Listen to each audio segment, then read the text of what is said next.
Virgo, hello there, my beautiful friends. We're going to do your general tarot reading for late October 2025. Thank you so much for joining me today. You know I appreciate each and every single one of you. So let's get right down to business as always and start you off with an oracle card here, just so we can dip our paws in the energy and see what's happening for the lovely Virgo collective. Hope you're all doing fabulous and fantastic, my friends. Let's get it going here.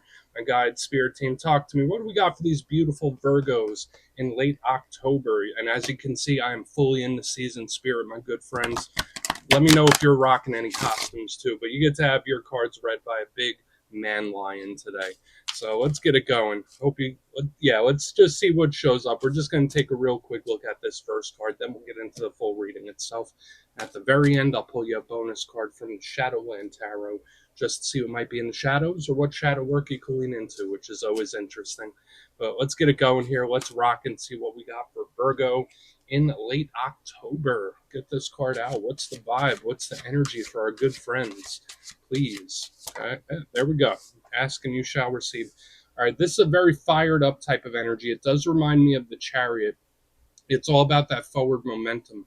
And there's a little bit of an aggression to it. I don't necessarily feel like it's a bad thing, but look at that image right there. You see that lady? She's just pointing, and it's like, let's go, let's do it. Now, that could be good for certain things like travel and stuff like that, but I feel like there's a lot of layers. Now, before we fully dive into that, if you're new here, I'll be speaking about the October subscriber surprise towards the end, so you might want to check that out. And also, if you could kindly illuminate that like button by tapping it right on its third eye, I'd greatly appreciate it. But enough of the promo, back into the reading. Let's talk more in depth about the card. So again, very strong divine feminine figure pointing to the horizon. So for some Virgos, maybe you have a future focus right now. Maybe you're planning what's going to happen or what way you're going to go down the line. I feel like a lot of times in life, sometimes we're thinking about the past. Sometimes we're living in the present, but sometimes there's a niche where we should be planning for the future. So there could be a lot of strategizing when I see this card. Again, to me, there's also something about it that responds like traveling and moving and taking actions and making stuff happen. There's a beautiful, determined energy connected with this. So if you're going through a bit of a rough one, a rough patch, this is good. It's like, you know what? I will keep pushing no matter what. I will keep fighting. Now, again, there is a little bit of an aggression here, since it reminds me of the Chariot for some reason. I know she's not on the Chariot, but the way the energy presents is like that. So whether you're a little more aggressive than you normally are, maybe someone you're connected to is, we're just going to let her chill right there, though. We're not going to get in her way. Let's get into tarot. And yeah, I always say that first card, it doesn't make or break the reading. It's just a little footnote. So let's get you 3 tarot cards in the upright. Then we'll get into that intuitive juiciness. Let's shuffle it up one time here for my beautiful Virgo friends. And yeah, while we get this shuffled up and ready to go, let's talk about last week's reading. Really intriguing stuff. There was an energy of an unexpected return. That was the title of the reading. So again, whether it's situations, people, you name it, there's been this energy, especially in recent weeks and months for Virgo, where it seems like, all right, we're going to revisit something or we're going to take a close look at that. So it's funny we have the energy that seems to be going into the future, when in past weeks I've been seeing like the past coming back around. So just know that energy could bleed through for a couple weeks, but we're going to see what shows up this week. As you know, energy is very fluid, never set in stone, so only take this how it hits for you, because we could be seeing your vibe or somebody else, right? Let's get it going. 3 cards for Virgo. What do we got for our good friends? Thank you. Okay. Okay, 3 of Pentacles. So maybe it's an earth sign thing. I've been getting just like a metric ton of people showing up in the earth sign readings for some reason. I do like the 3 of Pentacles. It's a really collaborative and cooperative. It's pretty good. It could be about work and business. Let's get a couple more out here, though. What do we got for Virgo, please? Thank you. Options, choices, cool. I like to call the 7 of Cups the menu board of life. So that's always a good thing. I'm feeling pretty optimistic here, my Virgo friends. Let's get one more. Thank you. Wow. Okay. So I'm going to try to stay even-keeled here, but there is a very positive energy, at least in the top row. Okay, and we're going to hope it stays that way. You know how tarot could be. Sometimes it'll throw us a curveball or two. But let's go through. I'll give you some of the classical meanings and archetypes, that we'll get into that juicy, intuitive stuff. But at first glance, I'm liking what I'm seeing. As far as the elements go, we have a nice even distribution. I like looking at the elements because it tells me how the energy is flowing or the areas of life that might be affected. So when we have earth, water, fire, to me it's like a nice even distribution. It's not too heavy one way or another. Earth, that's your power element. That's feelings of security and safety. It represents the material, the earthly. Think about work, business, money, finances, investments, home, family. That's a big thing with earth. Then we have water, which is the inner world, the imaginative world, very creative, and it also ties to one on one personal connections and love. Then we have the fire, the action, the movement, the passion, the drive, the desire. So this is a really good initial layout. Now, of course, the reading could go a lot of different ways when we start getting into the finer details. But initially, I'm feeling optimistic here. So for some of you, you might have a sense of optimism about the future, about something you're dealing with. Let's go through and start building this out piece by piece.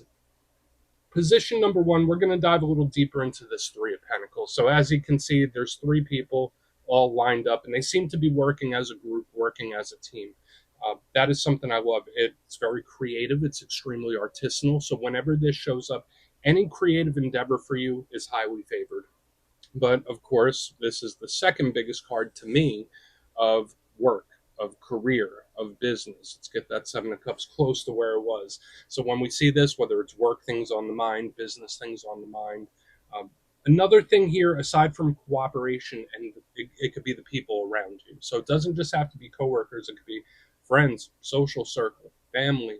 So we might be taking a very close look at someone else's energy when we clarify this. It doesn't necessarily have to be yours. Now, all cards have positives, but they also have challenges. A challenge of the Three of Pentacles could be too many chefs in the kitchen, or too many people trying to call the shots, or it's someone that doesn't work well with others, someone that's being a pain in the behind. So we're going to want to take a very close look at this Three of Pentacles a little further. Now, we're going to get it tucked back in here by the amethyst so they could chill out for a minute. And we're going to move over to one of my favorite cards, the Seven of Cups. I love it. As I already mentioned, I like to call it the menu board of life. You see this individual, he's like, which cup should I take? He has all of them laid out in front of him. So this is a huge card of choices and options, a plethora of them. So when I see this, I'm like, wow, that's great. For some of you, when it gets to its downside, it could represent analysis paralysis, where there's like so many possibilities, so much potential. Which one do I take? Which way do I go? So watch out for that, feeling stuck due to too many roads or paths, which again, it could be worse. That's not the worst thing.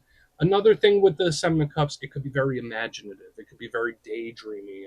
Someone that's just in their mind quite a bit, a lot of fantasizing when we see this type of card. So there's a lot of good to it, but it can also be like a bit fairy dust, if you know what I mean, where it's energy that's just etheric and just in the mind. So we want to see. And this could be a lot of daydreaming, especially like at work. So watch out for that. I know Virgos are normally very good, hard workers and dedicated and all that good stuff. But when I see the Three of Pentacles with the Seven of Cups, it's like, I'm just like daydreaming at my desk. Now, moving to the back end, we have a beautiful card. We got the Six of Wands, one of my favorites. I always say this is a card of complete and total victory. We gotta love it. So wins, victories of all different kinds. You see that person, it's like they're marching in a parade. They have their laurels. The people are cheering them on. This is a huge card for success. It's a card for public notoriety. It's a card for notoriety in general. Getting kudos and recognition for the things that you do. Being valued by people. That's a huge thing with this card. So I think it's great, especially when it's lined up with all this other stuff we got going on. Now, as with the other cards, there is a downside to the Six of Wands. It could be a little egotistical. Okay, like sometimes it could be someone with a hyperinflated ego. So if there's a certain individual that you deal with, they're very egotistical. Like that ego might be on full display when this is here. This could also sometimes represent someone that counts their chickens before they hatch. So there's a lot going on here. I still feel optimistic about it, but we'll see if it takes a turn when we clarify. I want to dive deeper on all of it, Virgo. Let's do it. Let's jump in and clarify. Okay, let's get a good shuffle here for you, my friends. What do we got for the Virgo Collective, please? Guides and Spirit Team. And yeah, this is where I go intuitive with the message, which means I just tell you how it feels to me. So feel free to do further research or rely on your base knowledge of tarot, because as you know, every single reading is about the reader's interpretation, and I'm just giving you mine. Let's go in on that Three of Cups, or Three of Pentacles, pardon me. Oh, and yes, if you're a reader yourself, please feel free to play along. That's why the box is here. If you're feeling any messages you want to give to Virgo, you can drop it in the comments. I don't mind at all. Okay, let's get that Three of Pentacles. What is it? Good. Justice. Be very careful with any paperwork or like how you file things and keep records. That is a very specific message, and I feel like I'm doing a personal reading when that comes out. Obviously, that's not the only message that we're going to pull from here. That's just the first thing that popped into my mind. So anything you're putting your signature on, any documents, work agreements, leases, any contract, any legality, and there's just something about being very particular about how you keep records about something. Now, aside from that, I don't want to get too dry with the message. Lady Justice is also very karmic. She's also balanced. So, a lot of you, there could be something really good starting to come in. This could represent big assistance from spirit, too, because that's another aspect of the Three of Pentacles. It represents fairness and it also represents assistance. Lady Justice is huge when it comes to fairness and balance. So when I see these, it's like I'm either giving help or receiving help in a big way. So just know if you're going through a tough time, Three of Pentacles, Lady Justice says either reinforcements are on the way or you might have more help than you think you do. So it's like an affirmation is what I'm picking up here. Big affirmation. Maybe you want to start saying daily affirmations too. So I like how this energy feels, but it is our first little show of karma, karmic energy, spiritual energy. So we'll look into it further as we move through the reading. I don't think it's bad. We got big Libra vibes. It's very balanced. Just be cautious with your record keeping and paperwork and anything you put your signature on, whether you're making a big purchase or some kind of agreement, any legality. Let's keep moving forward. Let's see what the Seven of Cups has. Let's see if this is like grounded, possible. I'm excited for the Six of Wands too. I hope it meets my expectations. So why is that Seven of Cups here? Thank you. Oh, okay. All right, so this is kind of like a cup half full perspective. I'm starting to pick up, and I'm not saying it's you, but watch out for any individuals around you where it's like, okay, well, I just want the option that sucks the least, which I'm not going to judge that. Obviously, people could feel what they feel. But when I see the Seven of Cups with a star in reverse, the card of hope and brightness and hope in a brighter day. It's like, all right, well, it doesn't need to be perfect. I just want what sucks the least. That's how it feels to me. Like the first intuitive thing I'm getting. We got big Aquarius energy here as well. Now, there may be many reasons why somebody is feeling like that. Like, okay, well, maybe it can never be perfect, but can it be manageable? That's the vibe I'm picking up here as well. I think you could shoot for the stars, though. I don't think you just have to coast for that. The star to me is hope in a brighter day. And when it shows up in reverse under the Seven of Cups, the mindset, watch out for invasive thoughts. Watch out for thought loops. Things where it's like, I can't help but think. It's like these thoughts keep crawling in, even if things seem fine. Even if day-to-day life is like, oh, no, everything's routine. Everything seems fine. Seven of Cups with the star in reverse, it's like these really rough thoughts start creeping into my mind. So those are the main things I'm picking up. It almost feels like anxiety or nervousness, believe it or not. So again, it doesn't have to be you. Maybe it's someone you're connected to, but it does feel anxious, nervous. Um, let's keep moving. Again, we're not going to stay lingering there. So those are the main things. Either someone looking for the option that sucks the least, or I don't know why. Let's see what's up with the Six of Wands. Maybe we'll get a very good result, though. Because I've been very optimistic up until this point. And if you're the type of person where you get drained by other people's pessimism, definitely watch out in this time as well. But let's see what the Six of Wands has. What does it have for Virgo? Thank you. Bittersweet. So we have the Three of Swords underneath the Six of Wands. And to me, I do feel like, okay, well, something's coming up. It's just very, very bittersweet. It ties into what I'm seeing here. So the thing that I love about your reading, Virgo, is there is a lot of positive energy here.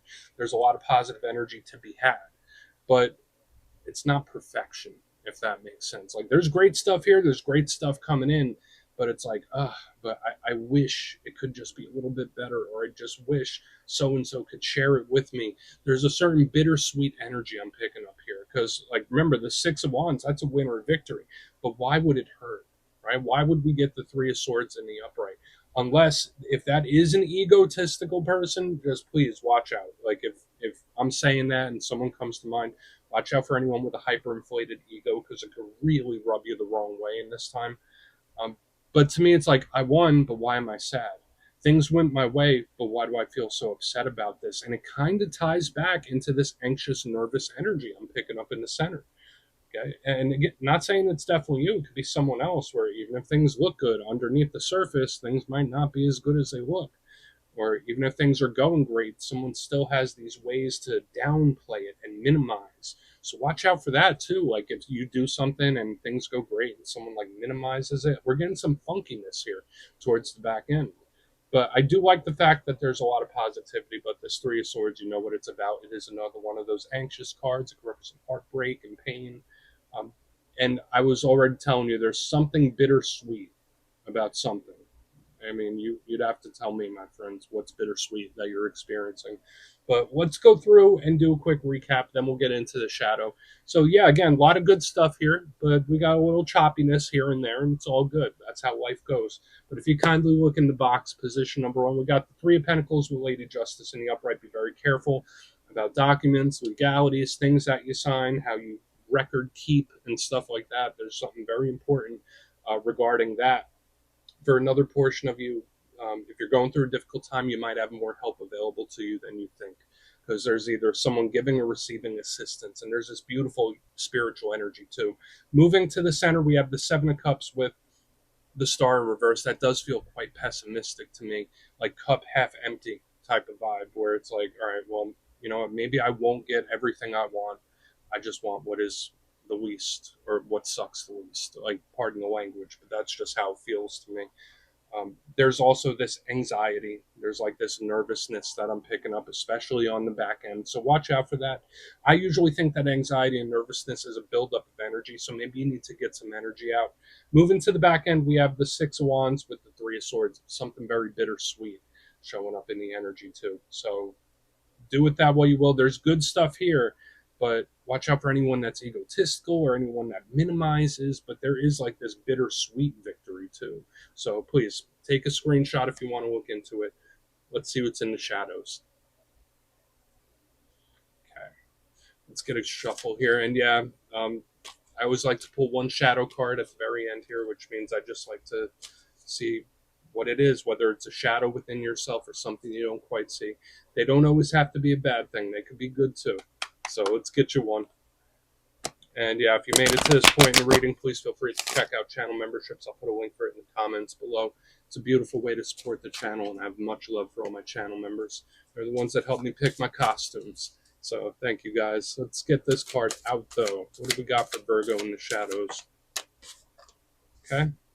The Lovers. Okay, so it's funny how we started the reading off with something around like the people around you, the connections. Now, the Lovers doesn't always have to be interpersonal romance. Like sometimes it could be just someone we have a really strong soul tie with. Could be a Gemini's energy showing up here as well. But when I see the Lovers in the shadows, either it is an emotional or energetic connection that is still there, even if it doesn't seem like it's there. So it might not be there in the physical, but it could still be there in the energetic, if that makes sense. So maybe for some of you that's a good thing. Maybe that's reassuring. But for another portion of you, it might not be, right? It depends on your personal situation. The Lovers, and when I see all this cooperative energy in the front, this could be really good, especially since I said if you're going through a tough time, there might be a lot more assistance or help than you think. But big soulmate energy showing up, and I just hope you're not on a different frequency from someone you care deeply for, because that's partially what I'm feeling. So just watch the personal connections in this time. But we're just going to let it chill right there, Virgo. That's what I have for you this week. Don't click away just yet, though. I'm going to give you the details of the October subscriber surprise. If you would like further insight on your situation and book a personal reading with me, you could check out my digital calendar on my website, mastermetaphysics.com. The October schedule is up there and it's filling up quick. So if you want to have a little chat, go over there and check it out. But for the October subscriber surprise, I'm giving away 3 copies of one of the most stunning decks I've ever experienced, the Star Tarot. So if you'd like to get your name in for that, it's 2 simple things as always, my friends. First, you must be subscribed. And second, let me know down in the comments. Since last month, I asked everybody which zodiac sign they get along best with. This month, out of all the zodiac signs, which one do you clash with a little bit there? Drop it down in the comments. You'll be entered to win. And the winners will be announced in the community tab. As always, my friends, much love, and I'll see you soon.